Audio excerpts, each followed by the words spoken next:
1948 সালে রেসকোর্স ময়দানে মোহাম্মদ আলী জিন্না ঘোষণা দেন, উর্দুই হবে পাকিস্তানের একমাত্র রাষ্ট্রভাষা। এতে ক্ষোভে ফেটে পড়ে পূর্ব পাকিস্তানের সাধারণ জনগণ। বাংলা ভাষার সমমর্যাদার দাবিতে উত্তাল হয়ে ওঠে পূর্ব বাংলার রাজপথ।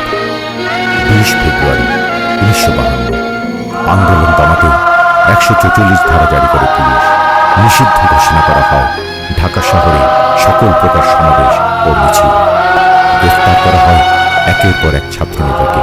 1952 সালের 21 ফেব্রুয়ারি সকাল থেকে ছাত্র এসে সমবেত হতে থাকে ঢাকা বিশ্ববিদ্যালয় প্রাঙ্গণে, আর ভাষার দাবিতে স্লোগান দিতে থাকে। কিছুক্ষণের মধ্যে ছাত্ররা 144 ধারা ভেঙে রাষ্ট্রভাষা বাংলার দাবি নিয়ে পূর্ব বাংলা আইন পরিষদের দিকে রওনা হয়। হঠাৎ গুলিবর্ষণ শুরু করে পুলিশ। ঘটনাস্থলে শহীদ হল বরকত, রফিকুদ্দিন আহমেদ এবং আব্দুল জব্বার। হাসপাতালে মারা যান আব্দুল সালাম ও হিউল্লা নামে 9 বছরের এক শিশু শহীদ হয় পুলিশের গুলিতে।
আমি কি ভুলিতে পারি?